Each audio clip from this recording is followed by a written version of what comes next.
evening. My name is Erica Schaefer, and I'm the Executive Director here at the Monmouth Museum. And we are so excited to have this beautiful exhibit with the work from some great artists with the NAWA, with the National Association of Women Artists. This has been an exciting collaboration that we've been able to do, and it's certainly an outstanding exhibit. I'd like to really share my appreciation with everyone who has worked so hard to bring this exhibit to fruition since originally planning about 4 years ago. So I'd like to thank very much Jill Barata, the Executive Director of NAWA, the Curator of Modern and American Art at Rutgers for the Zimmerli Art Museum, Donna Gustafson, co-curators Jeffrey Wexler, who is a retired former senior curator with Rutgers Zimmerli Art Museum, along with Marianne Fakara, who is a Monmouth Museum board member and fine arts appraiser, and also our installation designer, the very talented Daniel Fensky. And he's also the former museum board chair and owner of Windsor Gallery here in Cold Neck. And of course, I couldn't forget the entire staff with the Monmouth Museum who've worked really hard to bring this together. I'd also like to share a warm welcome with our NAWA member artist panelists, Laura Bronzini, Dorothy Cochran, Hyun Jae Lee. Did I say your name correctly? Yeah? Okay. And of course, Natalie Lord. And our moderator for tonight is Donna Gustafson. So I'd like to just tell you a little bit about the museum here. We have the two galleries. The one that you're in now is our main gallery. We also have the Nielsen Gallery where we had some refreshments earlier. We have a wonderful project and program where we focus on New Jersey emerging artists, and we showcase and highlight the work. So I would encourage you, if you get a chance, to take a look and walk through. And if you're not already on our mailing lists for other pieces, we'd love to be able to invite you to some of those other exhibits that we have coming up. And we also have, if you want to bring the little ones along, we have our Wonder Wing, and also in the back, we have a Becker Wing that is really rooted in the STEM disciplines. And so we've been renovating and working on that. So during COVID, we were busy at work still. So at this time, I would just like to turn the program over to Jill Barata, who is, again, the Executive Director of the National Association of Women Artists. And we'd just like to thank everybody for being here with us this evening.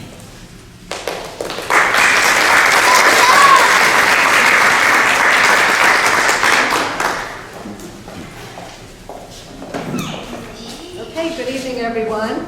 And I thank you all for coming out. I am Jill Clifford Barata. My current identity is that of Executive Director of NAWA, and I'm growing into it. Former identities include student, of course, dancer, graphic artist, watercolorist, printmaker, the artist formerly known as Mommy, wife, cook, bottle wash, art instructor, art therapy intern and clinician, committee chair of various NAWA committees, president of NAWA, and vice president of NAWA.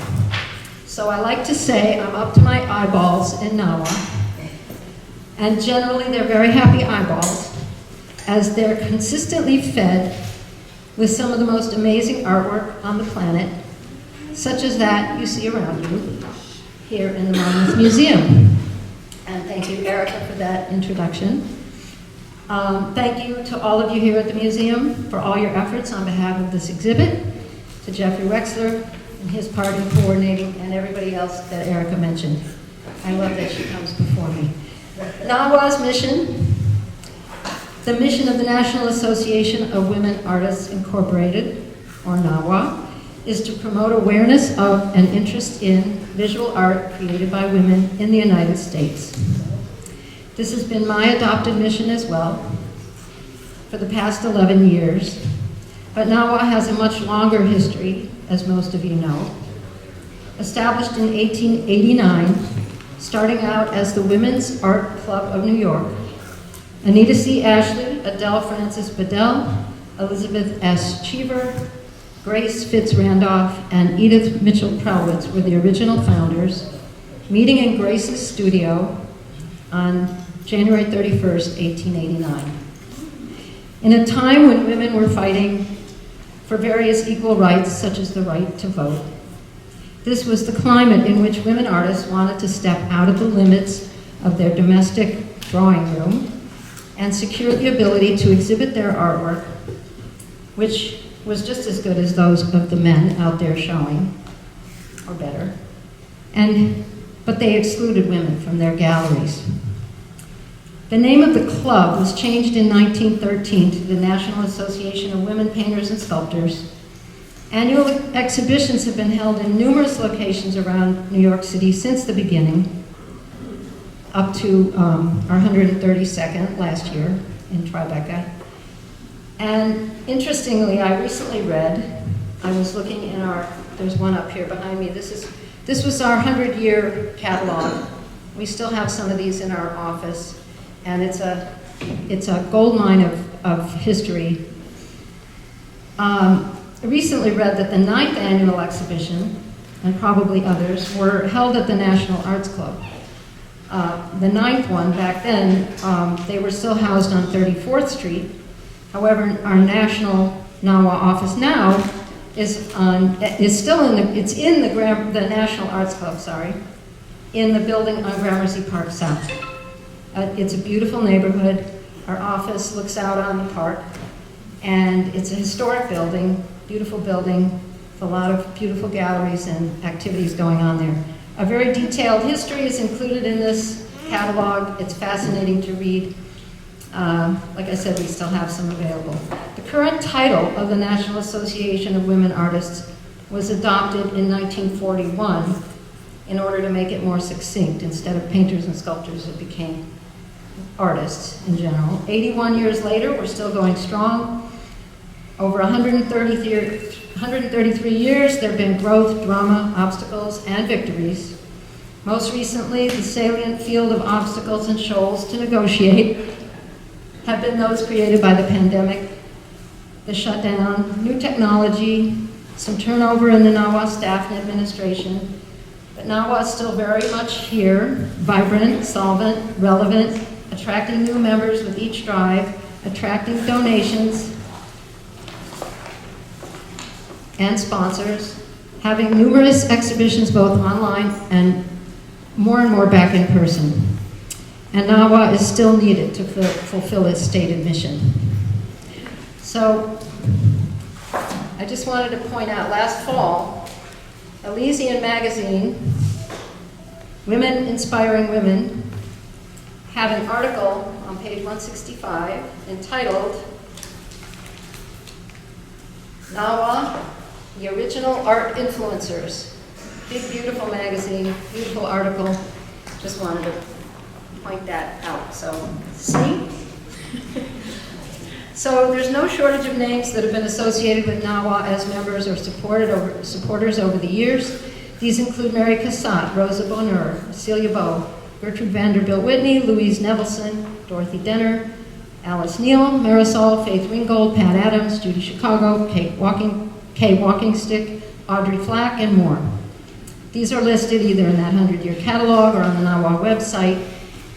And they are, of course, all very important, as are our current members. But the important artists tonight are Laura, Dorothy, Hayun, and Natalie.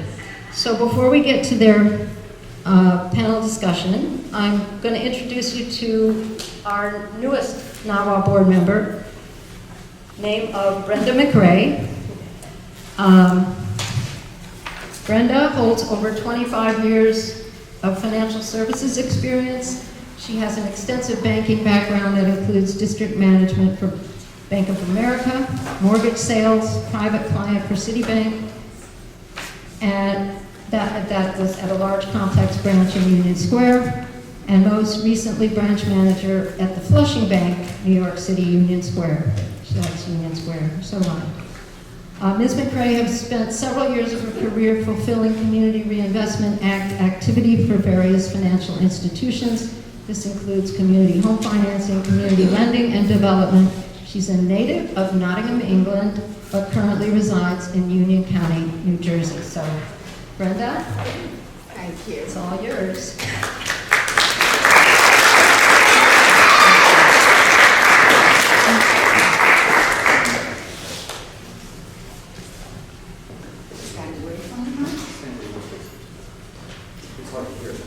Oh, okay. Is Are you hearing in the back? You are? Okay. All right.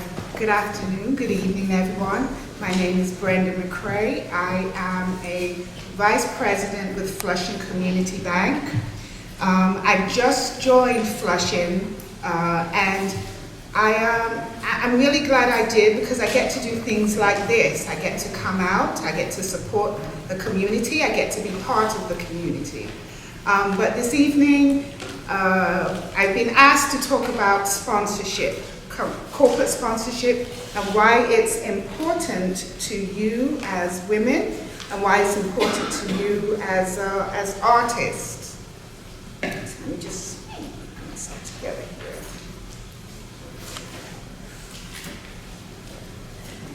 here. Okay, so I don't know if there's much that I can tell you about corporate sponsorship other than it is great, getting money is great, and you absolutely should do it. Thank you. No, but seriously, if it's done right, corporate sponsorship is a win-win situation, yeah? Your projects are sponsored, you're funded, and the corporation or the conglomerate gets to look altruistic. I'm sure you know that they get a tax break somewhere. There's some tax deductions included and a tax shelter somewhere. So everybody basically wins from corporate sponsorship. But I want to tell you that you have to be careful of whose coffers you decide to take from, who you decide to dip into. I'll tell you that when I came to NAWA and I came to Jill, and I said, Jill, we at Flushing Bank want to sponsor NAWA. I want to sit on the board and I want to sponsor NAWA. What did you say, Jill? Yeah, what do you want in return? She said to me. She said to me, I'll tell you this, that I am not going to close my checking account. Where, do you remember? Remember, wherever it is, and move my accounts to Flushing Bank. So you've kind of got to do the background work. Who is this company that's coming to you? Even who sits on their board? What do they want? Do your missions align? Are they ethically, correct?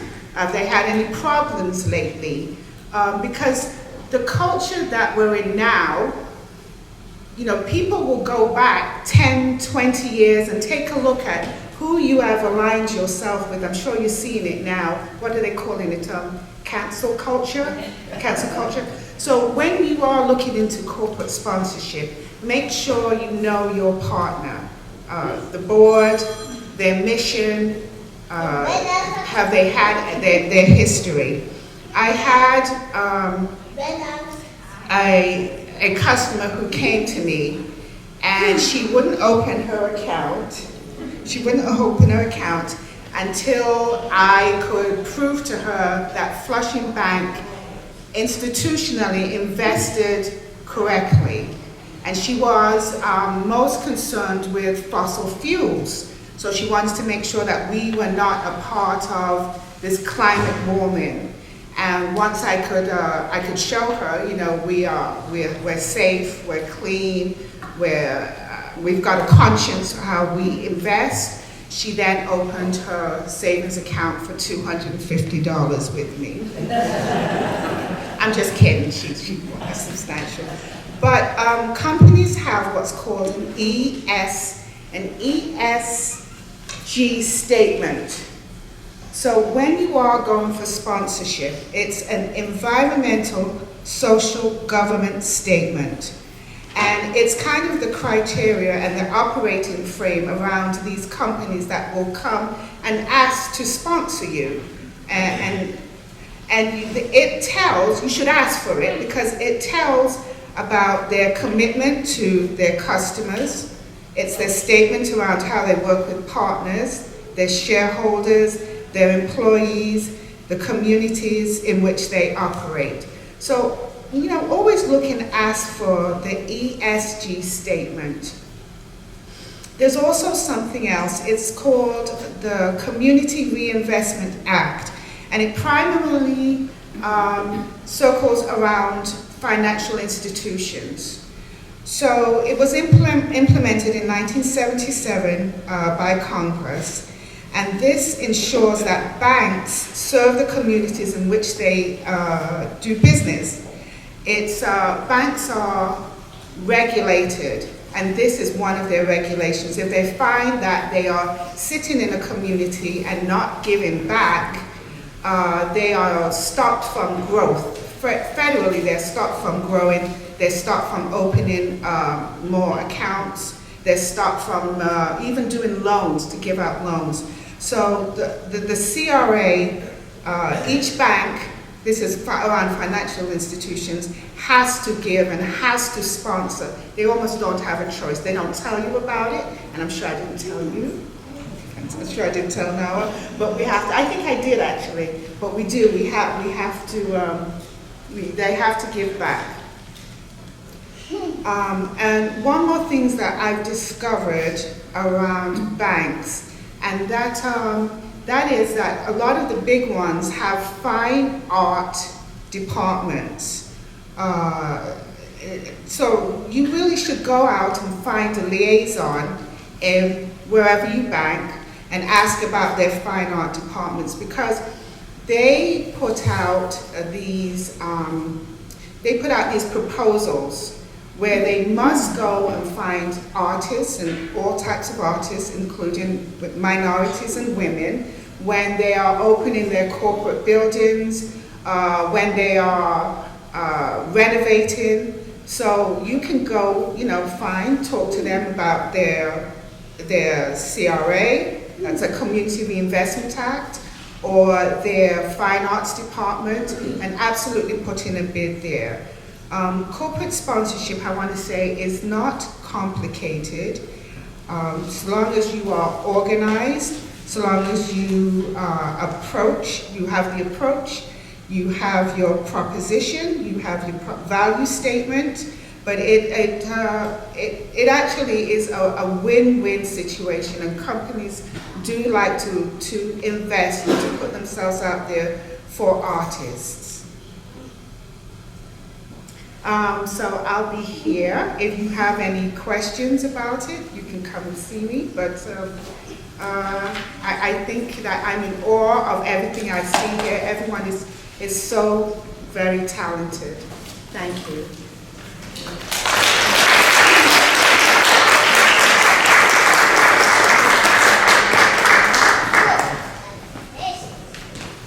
Thank you so much, Brenda.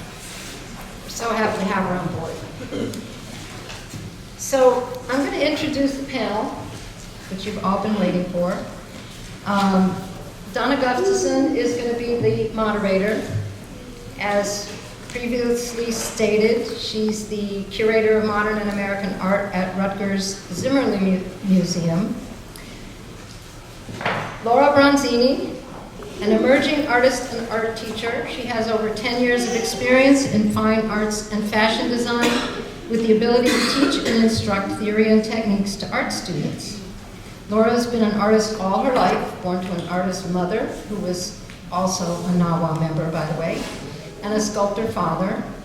Over time, she's developed a unique abstract mark-making style through painting. In her painting, she communicates expressive motion, which becomes a matter for exploration, where the viewers can assign their own meaning. She has a Bachelor of Fine Arts degree from Fashion Institute of Technology and a Master of Education from Brooklyn College. Laura's a recent inductee to NAWA, and we're very happy to have her in our midst. This is her work on the wall to your right. Jeffrey's going to point it out. That's her work. That's her sort of signature mark making that I mentioned. Dorothy Cochran is an accomplished printmaker known for her expertise and broad command of multiple print methods. She's twice received a New Jersey State Council of the Arts Fellowship and is honored for her dedication to teaching and curatorial work. She's represented in private and corporate art collections, including the collection at the Zimmerli Art Museum of Rutgers University, among many others. Dorothy has exhibited extensively throughout the country in museums, universities, and galleries, including New Jersey, Massachusetts, Texas, California, and Hawaii, to name a few. Dorothy has an MFA, Master of Fine Arts, in printmaking from Columbia University, and an MA and BA in painting from Montclair University here in New Jersey. She was the director and curator of the galleries at the Interchurch Center in New York City for 23 years. She's an active member of Studio Montclair and an invited member of the Society of American Graphic Artists. Dorothy has taught printmaking at the art school in Demorest, New Jersey, and also at the Montclair Art Museum, the Yard School of Art, among others. Dorothy is a former board member of NAWA, where she served as the chair of Nominating and Governance Committee, so we're honored to have her participate on this panel. Hyun Jae Lee is a New York-based visual artist who uses rice as object, motif, and oh, I forgot to point out, that's Dorothy's circular encosted piece on the far right, on the wall behind me. Hyun Jae Lee uses rice as object, motif, and metaphor, emphasizing the symbiosis between rice and life. Lee was born in Daegu, South Korea. Did I say it right? She has a BFA in sculpture from Maryland Institute College of Art, MICA, and an MFA from the Reinhardt School of Sculpture, also at MICA. She's exhibited her work nationally and internationally, participated in numerous residencies, including in Beijing, China, Provincetown, Massachusetts, Woodstock, New York, and others, and won many awards in the US, China, and South Korea. And Jeffrey is standing next to her award-winning piece back there. Natalie Lord. Their mama. Natalie Lord is a self-taught contemporary realist painter who's working between New Jersey and Maryland. Born in Toronto, Canada, to West Indian parents and raised in the San Francisco Bay Area, Natalie is known for her vibrant portraiture paintings. She earned a Bachelor of Science from Florida A&M University, Master of Healthcare Informatics from Drexel University. For her, art underscores everything in her life. She received the Elizabeth Stanton Blake Medal of Honor for works on canvas from NAWA in 2014, and the Award for Artistic Excellence from the Monmouth Museum in this current Then and Now exhibit. And Jeffrey is now standing next to her beautiful, oversized portrait on the wall there. So with that, Donna, it's all yours. All right, thank you, Jill and Brenda and Erica, for all of those very wonderful remarks and for introducing our panel and for introducing me. I'm really happy to be here tonight to speak with these artists. I've prepared a list of questions that I'm going to ask them, and then I hope we'll have time to open it up to the floor and have the audience ask questions of our artists. I do want to say that the show looks wonderful. This is the first time I've seen the exhibition, and you know it's an exhibition that includes NAWA from historic NAWA and also NAWA. You want to come back? I'm going to relieve her just for a moment. Oh, yeah. So it's NAWA Then, which is the historic NAWA, and NAWA Now. And of course, the artists on our panel are part of the NAWA Now group. So, you know, the exhibition looks great. It's wonderful to see these historic women who created such wonderful abstract and realistic portraits being mirrored by these contemporary artists who are also creating these incredibly abstract and realistic works. So, thanks to Marianne Ficarra and Jeffrey Wexler, who really were the curators of the exhibition. I participated only as one of the jurors in the NAWA Now show, but you guys did a terrific job. It looks really good, so thank you. My first question for the panelists was a question that brings us right to the heart of the matter, which is, why did you join NAWA? How long have you been a member of NAWA? And what is it, why did you to join this organization, which is the National Association of Women Artists. I think I'm going to begin with Dorothy. I turned it on, so it should be better. Can everyone hear me fine? Good. I'm probably, well, I don't know, maybe the longest standing member of NAWA. It was probably around, I don't remember the exact date, but probably around 1974, 75, yeah, a long time ago. I had two very young daughters that were both under 4 years old, and I had just finished my first graduate degree, and I just needed a community of artists to work with, women artists. And I searched. It was a difficult time with being, home and trying to get a career going. I found an art center. I had a degree in painting. And I found an art center where I was doing printmaking. And it was a very tight group of women there. And what they did was take me under their wing. I will be eternally grateful for that. They became my art mothers, and most of them were members of NAWA back in the early days then. I submitted the portfolio to NAWA. I was accepted, and I became very involved.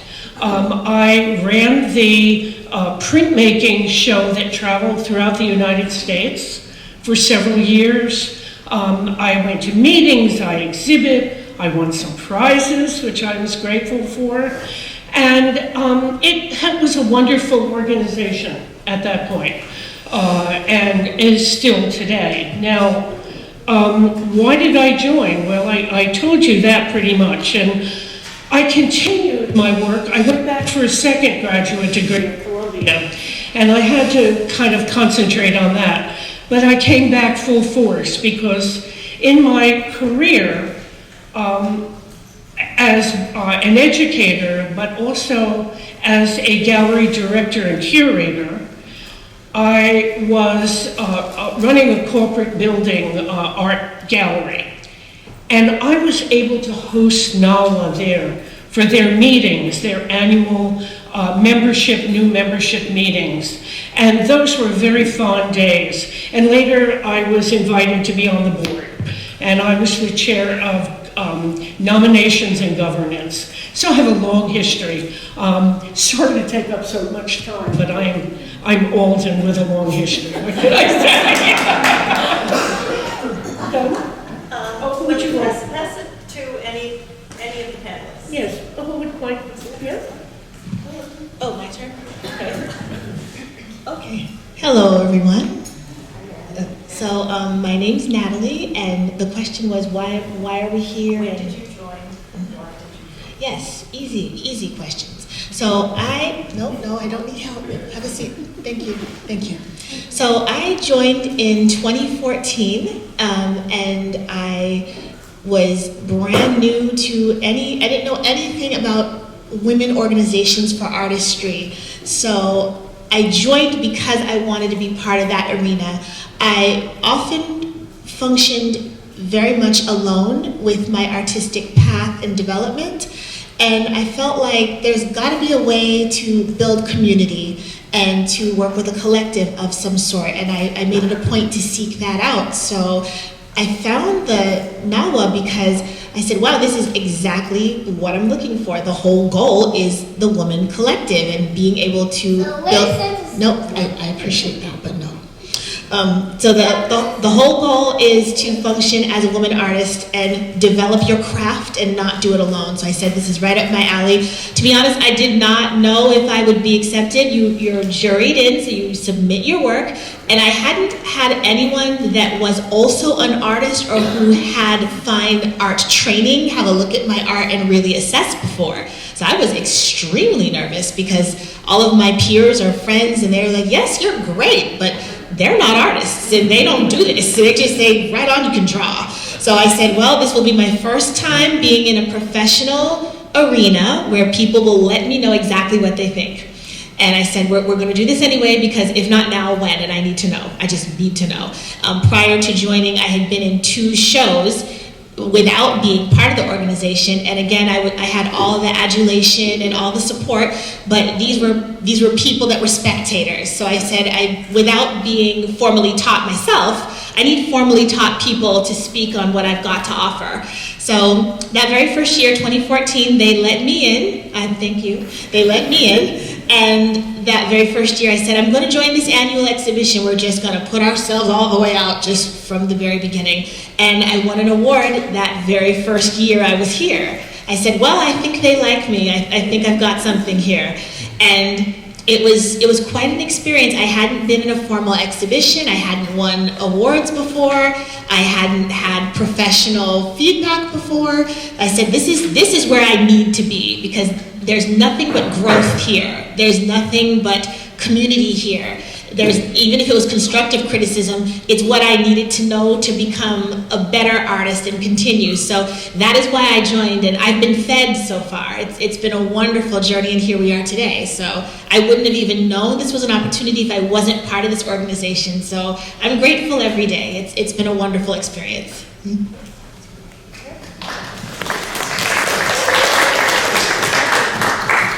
Hi, my name is Hayun Jili. I'm probably the youngest one here. I'm joining NAWA. After my MFA and PFA from MICA, I was kind of lost, because I don't know, after education, I had a great time there, but at the same time, after that, one not. So I went to Fine Art Work Center in Provincetown for 2 months for residency program, and I was searching for my soul. Should I continue to do the art or not?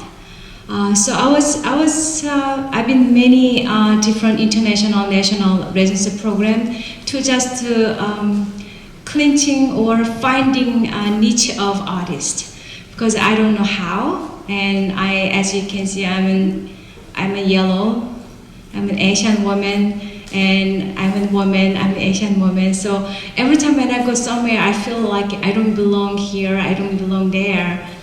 I discovered that because I don't feel like I don't belong there, I don't belong here, I guess I may perhaps belong everywhere. So I heard NAWA a long time ago, actually, 2002. One of my artist friends joined this one, but at the time I wasn't interested in doing that. But during the pandemic, something really hit me really hard. My studio is at the EFA, the Elizabeth Foundation in Manhattan. There are so many artists there, but yet I was very lonely. Actually, very lonely making art in studio. I also felt like I want to speak someone about what I'm trying to do as an artist, as a foreign artist, Korean American artist. And then someone who told me that maybe you want to join NAWA. And some of my friends are members here, but I wasn't interested in it at the same time. And I saw all the works. I researched extensively about NAWA history. They really opened my ignorance, that how ignorant I was. So I decided to join it, but I don't know I can get in or not, so I applied. So I got in. I actually joined NAWA last year. So I am very super excited, and this show was a really amazing, very compelling show. Top of that, I joined it because of all of you, because someone who lived through, survived and made our history, I would like to be part of it. So thank you for having me here. Thank you.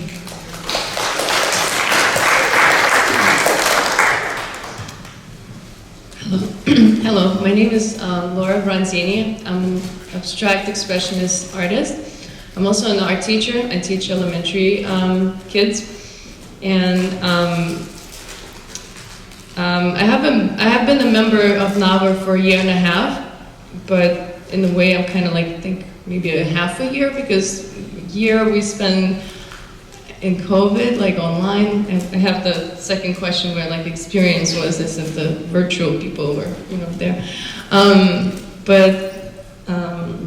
So my decision to join NAWA was heavily influenced by my mother's artistic path. She's with us in, sitting right there. So she used to be a NAWA member. Now she moved to Pennsylvania. She says it's too much to like send things, and she moved on to a different path of, she's still making art, but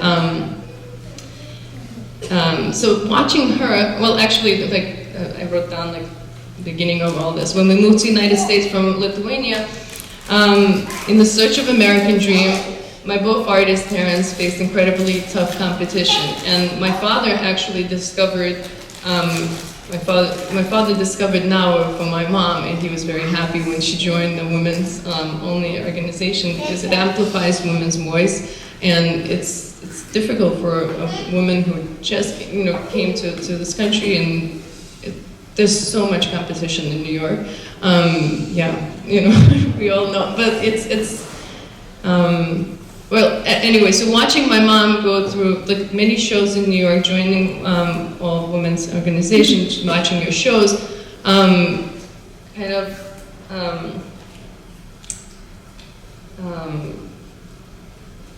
impacted me as a young artist then, but like actually not until now when I realized how, like I developed my own art and I figured this is the place to start, this is the place to be. Before I didn't feel like I had enough to show, I guess, so like it was great that I, had this history with NAWA, so, yeah.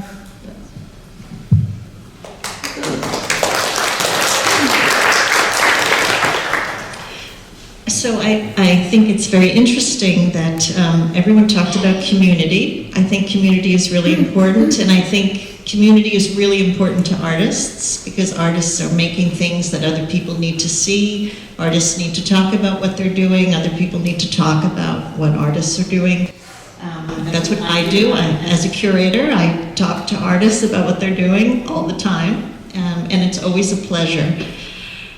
So I wanted to just dig in a little bit to this idea of you all joining NAWA, and some of you sort of answered the question I was going to ask, but I think it's important to really pull it out a little bit, and that is, how important is it to all of you that NAWA is a women-only organization, and what does a women's art organization do specifically for the women who are in that situation, if you know what I mean?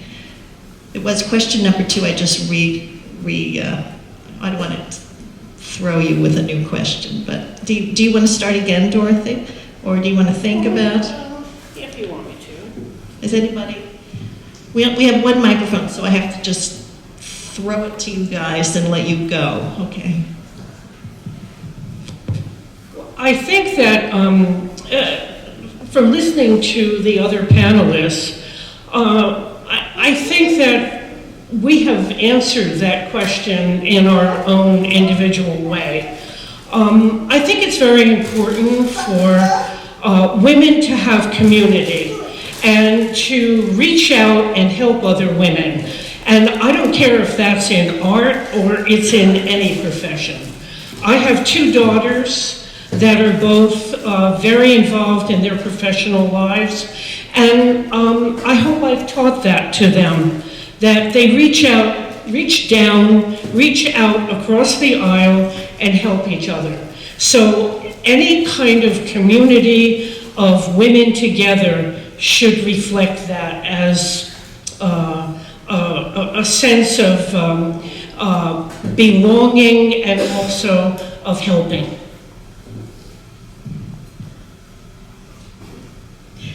Okay. My personal reason, since I cannot speak for others, quite frankly, a selfish reason I joined NAWA because I need some help.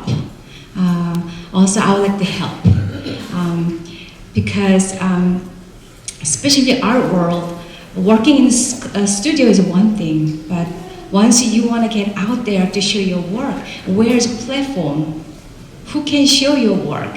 And it is the truth that I apply a lot of places to have a show. I went to China and all those things. At the same time, I'm rooted, I'm based in New York City here in America.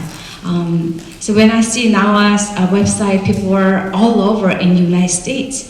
And I said, wow, these amazing women are doing so well, then why can't I join them? And also, I learned from my mom when I was young, if you have a role model, you look up to them, then you become one of them.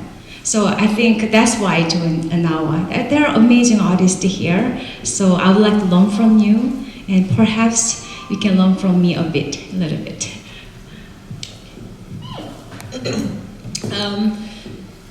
To my perspective, I think it's vitally important that this organization be solely for women. Quite frankly, I've been in artistic spaces with men, and I love men, but they tend to ignore my existence sometimes, especially when it's a public forum. And while I do believe in my artwork and I think I have a good product, the minute it was found that it was me that did it and not another man in a show, it was like, well, I suppose we can pay attention to you now. And that is just wrong. I personally believe that is not how the world should be artistically. But that is often how the world is. So we need organizations that allow us to be the front-facing voice and allow us to be the leading voice in wherever we choose to be. So I feel like NAWA is in place for that reason, and it needs to stay that way because, I mean, I wouldn't say it's a man's world, but they've carved out a strong niche, and we need one too. So I think it's very important, and I love resting in womanhood and artistry. This is exactly what I was born to do. So an organization that speaks to what I was born to do needs to be here and needs to keep being here. So it's vitally important, and I think compounding that, there are many young artists that I've never thought of myself as a mentor or an example or a role model. I just do what I do. When you're self-taught, it kind of comes with a little bit of imposter syndrome because you're thinking, really, I'm great? I don't have an MFA, do you know that? Because I have a master's, but it's not in this. And they're like, but you just thank you, but you just seem to know how to not only create, but present and just be fully present. And I want to learn how to do that too. I'm thinking, wow, I never thought I was this, but I guess I'm this. So I need community in developing this, because if I'm going to be anyone's role model or mentor, it needs to be something that they actually can appreciate and with tangible tools that they can put forth and use. So again, it starts here in organizations that develop that and that allow you to build those types of bonds. So absolutely, this needs to be here, and I plan to help it continue. Absolutely.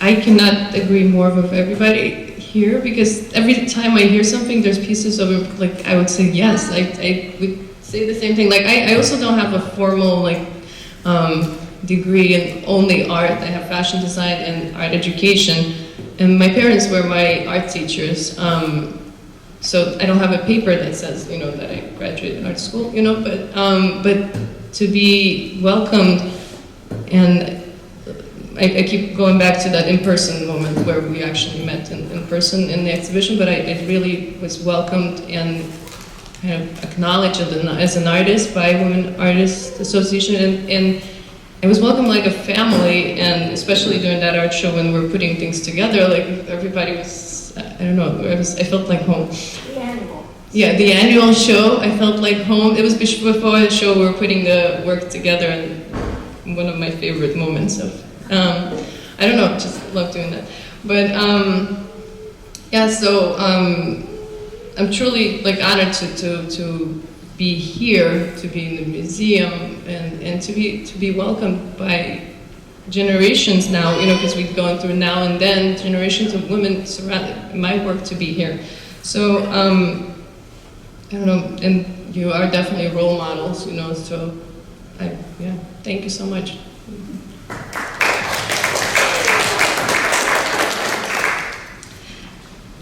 Those are great answers, everybody. Good work. So now we're going to switch the conversation to talk a little bit about the art that these artists have created. And I'm going to ask each of the artists to please talk about their piece that is in the show. And Jeffrey pointed them out. You know Dorothy's is over there, so you'll know which piece they're talking about. And then after the panel, of course, you'll have another opportunity to ask them more specifics about each one of their works. So maybe this time I'll start with you, Laura. So I paint evocative paintings, and I want the viewer to be able to look for an image or a memory or a feeling within it, and never quite find it, just get a glimpse of it. I named this painting Equilibrium, which means balance due to equal action of opposing forces. So I was thinking about this exhibition when I was selecting this painting, and just as this exhibition is juxtaposing artworks from then and now, I felt like women artists were that equal action, I guess, because women were creating art, and that's the equal action. But then the difference was the time periods and the struggles that they had to go through, and so those are the opposing forces. And like, is there a balance in my artwork? Sort of, like, and this was all about, you know, putting the then and now exhibition. So I felt like this piece would fit in here. And as far as my artwork, there's a question like about the process. So do you want me to talk about it now, or? Yeah, so that's my selection for this show. Yeah, you guys can just go down the road. Well, my art studio, my printmaking studio, I should say, although I have a background in painting, I'm very interested in printmaking. And I do all things printmaking there, and I think that the work that is in the exhibition here is very representative of the work that I usually do. It's my iconic image, if you were to look at my website, is I've been working with circles since the 70s in all sorts of forms. I have added to my printmaking encaustic. I've been doing hot melted wax. I've been doing hot melted wax in combination with printmaking. So I've been working with combining those two effects and medium within the piece. The combination in this, if you get up close and look at the work, you'll notice there are various layers. I'm interested in layering, and I have worked with wax to begin with, and then I've worked with encaustic monotype with also added calligraphic elements. And these are layered, printed, and then layered in to the other wax painting. And then I also work with three-dimensional objects that project from the surface. So I think that technique-wise, this work represents my work. I do love paper, and I find that the work that I'm doing is very much a reflection of the fact that I spend one month out of every year, sometimes longer, and I'll be very interested to talk to you later, in Provincetown, in Truro, in Cape Cod. And I spend that month by the sea. And so I'm looking very much at the sky, at the water. This piece is called Above and Below. And it really reflects my yearning, my spiritual connection to all things that are part of our earth. And that to me is very important, that spiritual aspect to the world. And I'll speak to that a little later. I grew up in South Korea and I have two amazing sisters who are naturally gifted artists. I grew up in a very Confucian family, so male is the king in our home. So what I learned from my sisters is be patient. And I learned paintings over their shoulders. And when I came to US, I trained by classical masters how to paint realistic painting and how to weld and carving stones and wooden carvings and welding. I'm actually a very good welder. If you need to fix your doors, just let me know. I can do TIG weld, MIG weld, all the welds. So what happened was, when I was just in graduate school, I had an epiphany in my studio. I was making large sculptures, and then somehow my piece got burned. So it was very traumatizing moments for me, which was good for me at the same time, because it was as much as a difficulty emotionally and physically, but because of that, I started making a rice piece. One door closed, one door opens. That happened to me. So the rice is always close to me, but I didn't know that. It's like a shadow so that I can see myself. One day my advisor came into my studio. I made a small sculpture with the rice, and the left window, it became quite beautiful, translucent, small object. I completely forgot about for 3 months. And I was looking for a different medium to work on it, because I cannot do sculpture anymore, so why not? And then he said that your answer is in your studio. I said, what does that mean? He said, you're looking for something too far, it's right near you. We often do that. So I look around, I had no idea. All he said that and he left. It drove me crazy. What is it? Just tell me, but he didn't tell me. So a month later, one morning, I was very depressed. Looking out the windows, I saw my small little sculptures, and I was drinking coffee. Light hit the translucency of rice. And I was like, wow, what is that? And I look at, like, I made this for a month ago. And then, okay, maybe this is it. So I started making rice pieces since then. Very challenging medium. They are really threatening me sometimes. Rice really testing me a lot with patience and other issues. I will talk about that process later. So the piece I made in rice is no longer than just a staple. It is a very powerful medium. Also is politically very important, because import-export is, rice business is amazing also. And food is close to our body, especially women. I did some research during the pandemic, how women deal with food.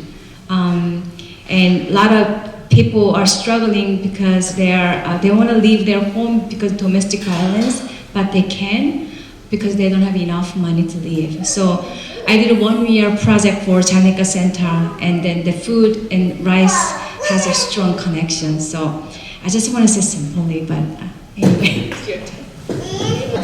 Okay, so that's my piece there. That's the princess.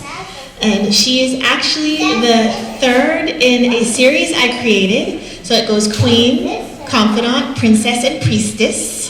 So I submitted actually the priestess and the princess, but they like the princess. And what we're trying to do there is show that she is royalty, and she's looking at you with confidence, with radiance, with strength. But because she's a princess and not a queen, she's not looking head on facing you. She's looking at you from the side. And that's because as a princess, she hasn't completely grown into her royalty. She hasn't completely developed her presence yet, but she knows she has one. So she's still making eye contact with you, but not head on because she's not a queen yet. So what I was trying to do there was emanate strength. Even if you don't feel confident, even if you don't feel like you're completely where you need to be or where you want to be, you still have that certain something that means that you are worthy of being here and that you are actually supposed to be here, worthy and supposed to be here, and owning the fact that you've shown up. So that's the goal with Princess.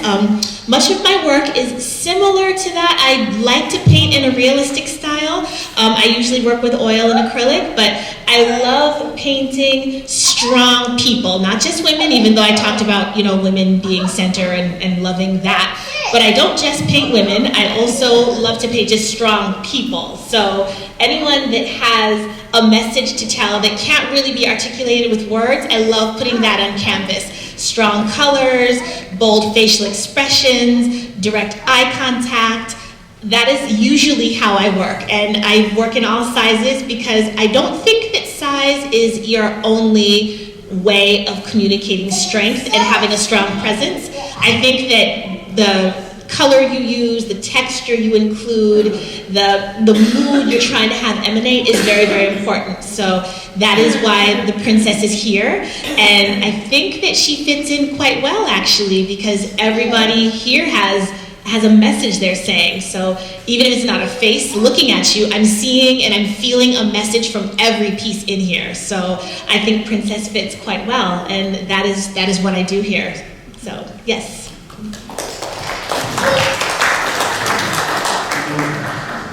Okay, my panel has done such a terrific job of answering these questions that I am going to skip now a few questions because I've only had a chance for one more question, okay? And then I'm going to open it up to the floor. But this is a question I'm really curious about. So I asked the panelists to think about, in the whole history of art, all of the artists, past, present, who would they like to have a studio visit with? And I asked them, would they prefer to go to someone else's studio, or did they want the artist to come and visit them in their studio? So who would like to start? They had time to think about this. This is not a surprise. I'm always brave. You have to be brave to be an artist. This is a very tough question, and it requires a lot of thought, and I'm glad I had a chance to think about it. Because my idea of who has been in sense of mentor to me has changed over the years. And sometimes, depending on the work that I'm interested in, the research I'm doing for the themes I'm working with. So for a very long time, for me, it was the British artist William Blake. I was crazy for his work, although I'm not a figurative artist. But he was so humble, he was so gifted. He worked with his mate to create these incredible works. He was an experimenter, and he just did incredible things with printmaking that were not heard of. I still love him. I actually went to see his grave when I was in England. But the work in 1985, something changed. I saw a book. It was called I heard about an exhibition in LA. I did not go to that show because I couldn't get there, but I bought the catalog. It was called The Spiritual in Abstract Painting from 1860 to 1985. That book has become a Bible to me. The artists in that book, and it's the first time that I saw Hilma af Klint's work, and some of her, well, not contemporaries exactly, but other women artists. There was Emma Kuntz, there was Agnes Pelletin, and of course I knew Agnes Martin at that point, But these were artists that spoke to me, and I really venerated their work, because my work is very much about that romanticism, that spiritual longing that you have. Most artists have that, but there is the sense, and it's very hard to explain, a sense of mystery, of the mysticism of putting abstract work together. And I truly believe Hilma was doing abstract work and investigating abstraction before Kandinsky. So that was something important to me. I hope that's answered the question.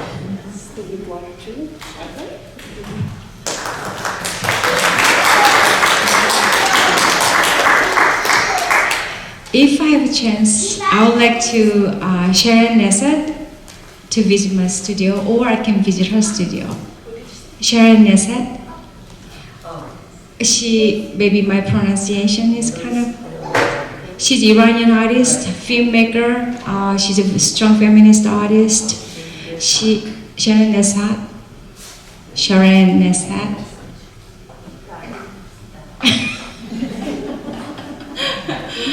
She used male bodies in her. She used a male body in her work, and she took a video and photographs. Amazingly, she did that.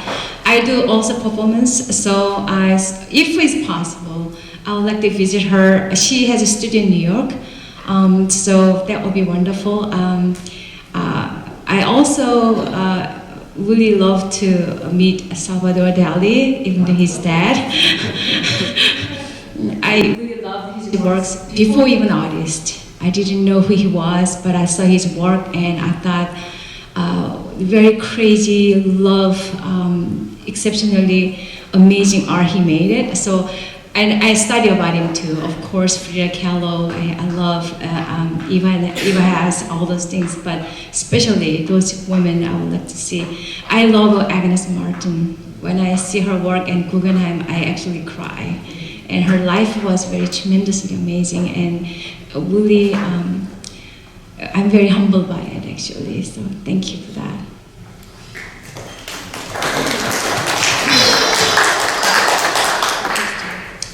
If I could visit any artist, well, first of all, I would visit them because I'm in transition right now, so my studio is at home.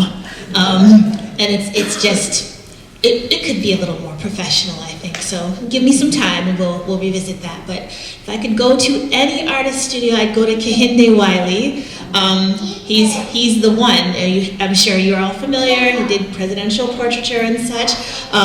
I really love his use of vibrant color and texture. I love the stained glass background. I love the realism that has a little extra, I guess, character to it. It's not just, similarly to how I work, it's not just a face on canvas. You actually can see the person and feel like, okay, I'm getting a sense of who this is. And I just love how that person's portrayed. So I would love to see his process, see if there's anything similar to mine, like, so I can feel like, hey, I know how to do this too, just like you do, and maybe get a few pointers and see, you know, how I could continue to grow as an artist. I think that it'd be wonderful, and I also feel like we would get along pretty well. I've heard him interview and heard him speak, and I just feel as though he could be my people. So I'm always about meeting fellow artists where outside of the art, I actually enjoy you, and I feel as though art it just emanates from you naturally. Like you're not just an artist, you are art. So I feel as though that would work really well. We'd get along and we could collaborate. That'd be something. I could go with that. So that's a dream of mine, a goal. We'll see what we can do. So yes.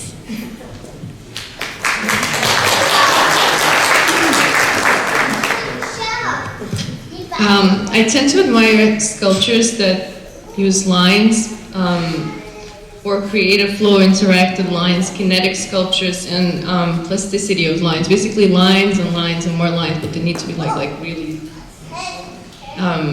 well bent recommended, I would say, you know. So with that, I would definitely want to see Alexander Calder's, if I would travel back in time, his engineering of his mobiles.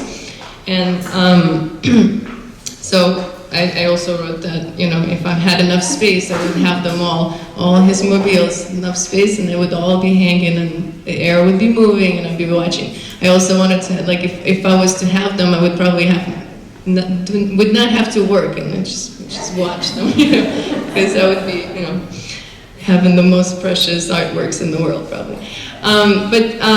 So lately I work in my mom's art studio in Pennsylvania, which in some way reminds me of his studio. When I look at pictures of his studio, they have those, in Connecticut, the one that, when the farm, with those windows and big space. Hers is not as big, but it has the same kind of patterns on the windows, and she lives on a mountain overlooking the valley, so it kind of has a nature look in there. So when we were asked about our favorite artists, also my father was a sculptor, and he also created lines with graceful movements in his sculptures. So that same studio was my mom's studio, now my mom's, and he passed away, was his before. So all those connections together. So yes, I would like to visit his, but I also kind of feel like I brought it to mine, you know, my mom's, you know, I borrow it, you know, on the weekends and days off and summers when I work there. That's my answer. So now I'm going to open it up to the audience. So I guess what will we do? Pass this microphone around, or just ask people to stand up, yeah. or if they want to come forward. Yeah. So does anyone have any questions for our artists? Yes, this is for Laura. I'm very interested in the process in the making of your piece. Could you tell us about it? Sure. Thank you. So I'll begin with like a little bit of story to it, because it has a story where it all began. A long time. Well, I've been doing different types of arts, and I painted. I experimented like more drawing on some printmaking, but I had enough of it, and I wrote a manifesto, and I said, you know, my art has to be light, quick, not overworked, abstract, and non-representative. So, and then I was searching for what that would be, and I knew this is what I want to do. I just couldn't find what it was. And one morning, it was early in the morning. It was still dark. I put on the flashlight on the phone, and I kind of flipped it on the table. And we have these hanging chandeliers that are like just round glass, and they projected a shadow, one over the other one. And if you ever like put the light on the glass or something and see the shadow, when they overlap, they create these beautiful lines and shadows. In this case, they look like X-rays. And as you move that cell phone, you know, flashlight, they move and they change. It was so beautiful. I took pictures of it, and I sat there and like, I need to figure this out. Like, this is photography now. I need to figure out what to do with it. And there I began. Like, I started to experiment with different tools. I started to add different medium to acrylic paint. I started to see what kind of like tools to glide with, and eventually I developed myself. Like, I made these like plastic kind of fine tools that I glide. I call it gliding now. It's not, it's like wiping almost, but like it's, you know, it's gliding. And then I learned to control it. I learned to, I know now how, like, where do I need to turn, how do I need to make it darker, and now I create these compositions that become the painting that you see there. So I don't know if that answers enough. It's, you know, a bit of like, it's a mystery to me still, like, but I still, it's not a completely exploration because I feel like I have control of it, but like it's still every time something new gets to, like, I get to see my new painting every time I try to, you know, start. So it's like a happy experience actually, because you're like welcoming it every moment. Yeah. You said you use different mediums. What do you mean? Like I add some like more to make the acrylic more liquidy, you know, so I add some medium to it. I don't know the name of it, like I find it over there at my mom's, you know. She's a painter, she has lots of paint and lots of stuff, so like I don't remember the name, but like it's something that, you know, it's my secret, so I'm giving that. Yeah, you kind of like have to find the right consistency and right kind of pouring of like some lighting. You know, does that? Yeah.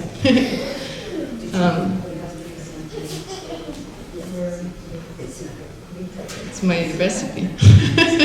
Secret recipe, yeah. Patent it. No. Any other questions?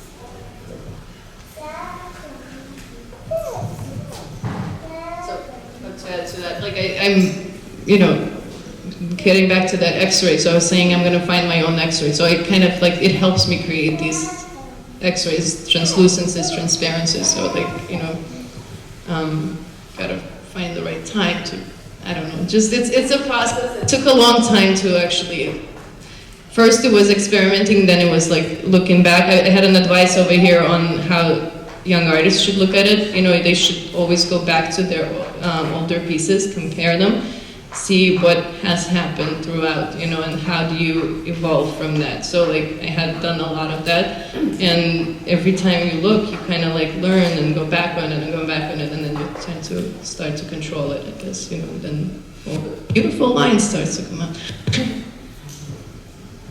Thank you. Would you say that it's a photograph and painting? Because I think I heard both when you were just talking. The photographs were, I took those photographs of those lamps that I did. Yeah, but then that was my inspiration. Like that was my goal to find the X-ray of like effect. Like I was before that I was working with transparencies of colors. I was like, I'm gonna work with colors, I'm gonna discover new colors when you're, like, what can you overlap with it? But then it became these transparencies of textures, of, I don't know, the new surfaces of like, there's translucency, transparency, and all that have, you know, a balance. And There's no photography. no, there's no photography. You know, to call it painting, you could call it painting because there's paint in there, but it's also more like expressive mark making, I guess, you know, or gliding. It's called. Yeah. Thank you. I don't need the mic, I don't play. Can I ask, how long are your pieces taking to produce? How long did this piece take you? Each piece is different, but that one is took. My tools is a tweezer, and I use tweezer to put one by one. So it depends on how much I have time in my studio. I don't really remember how long because I work with multiple projects at the same time. Some are as big as that wall, some are smaller than that. So I got work here, I get bored, and I go there, and then I go bored, I go there. And we all do that, like, you know, I get easily tired of one thing, so. No, just one tweezer. Yeah. So it's just it's a meditation. Yeah. Did you press them individually by squeezing them, or did you put them through a press? The rice pieces. Oh, rice itself. Rice itself. Use one individually, one by one. Yes, but how did you get them flat? Oh, that is secret. As I can tell you, I work with the scientists, and I also work. I've been working with the scientists for a very long time, and also work with the organic farm scientists as well. So we have a close relationship how to work with my materials. So that's the way I work. But I cannot give the whole information, but that's the way. So I did it myself for a while, but it got too much work. So I work with factories, but it's very, very well made. So, and they're all archival. I did many varnish, many spread resins, many layers, and seal it in the back, and some of my work has been 15 years, so nothing happened. So depends how you handle it, how you locate it. If your moisture is not good, but mostly with a plexiglass is very safe. So yeah. Do you have pre-sketch your idea, or is it like you said in meditation, you could just add and see how does it? It's like all of us. I have a rough sketches, preliminary drawings. I do that, and then I started it, and then as the materials dictates me sometimes. Like I thought I'm gonna do this way, but sometimes the patterns like, oh, let's go this way. Then you have to obey. So I'll go along with them. Sometimes you can feel it. You know, your mind is not good sometimes. Whatever your heart, and then just go. So sometimes intuitive too. But I have a rough sketches, preliminary drawings, and ideas, and yeah. I like that they have those different heights, surfaces. Yeah. Thank you. Appreciate that. Can I ask a question about one thing? How did you guys develop these so they were done? When were they done and where did you submit them? How did you determine that for yourself? I remember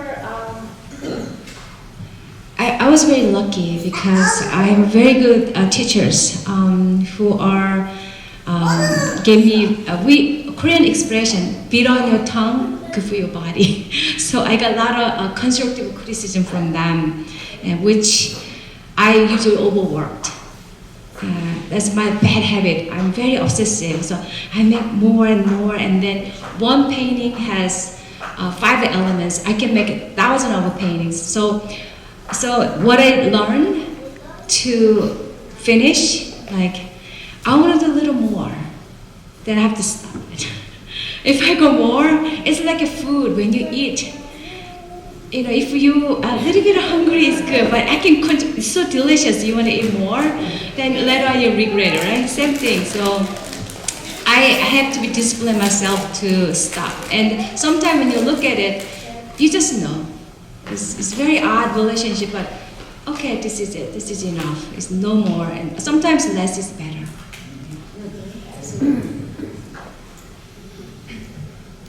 Are we all answering? Can you repeat the question? How did you know that you submitted was Submit for the museum, or it's just generally when I feel like I'm done on. I love the moment when I feel like it's finished, you know, that's when I see, like, this is when it talks to me, like, that's, you know, but as far as for museum, I spoke about it before, but, like, I also categorize my work, you know, into, like, really good ones, so, like, something comes out, some just throwaways, and this was one of my really good ones. I even have, like, business cards. Like, I felt like museum was worth, you know, that, you know, I don't know, just.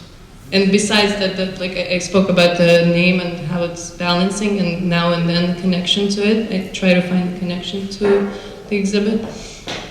Yeah. To answer your question, in printmaking it's a little different because you don't often see the finished product in front of you. It's a process that you go through and you might not see it or even know its completion until the very end. And here I have my big etching press. The bed is 30 by 60, and I've got 3 or 4 plates that I'm layering, one on top of the other. I don't know until that last layer whether I need to stop, whether I will smile, or whether I have to tear it up and make collage. And I have recently but when it works, there is magic like no other. And I've been doing printmaking for 50 years plus.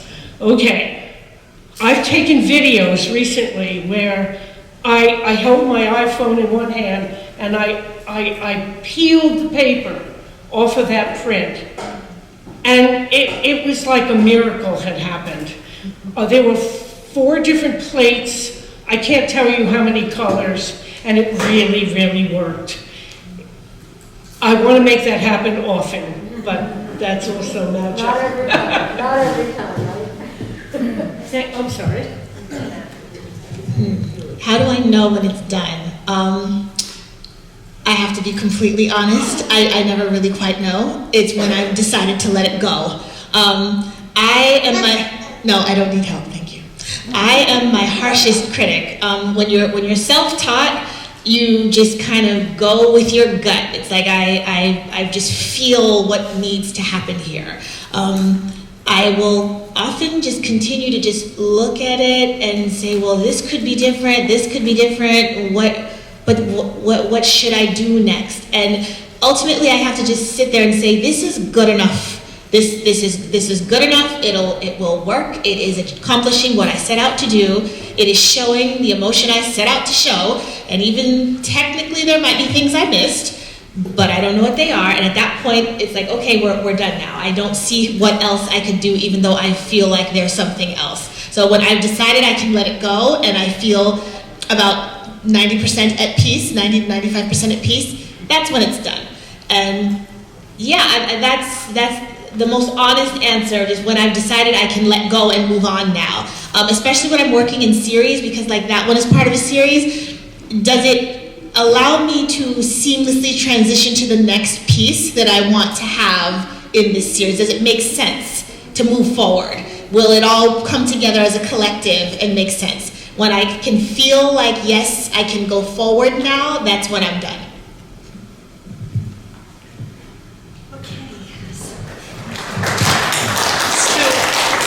I was going to say, please join me in thanking our panelists, Laura, Dorothy, Hayun, and Natalie. They've done a terrific job of talking about their work, talking about how important NAWA has been to them and their careers, and just let's give them another round of applause.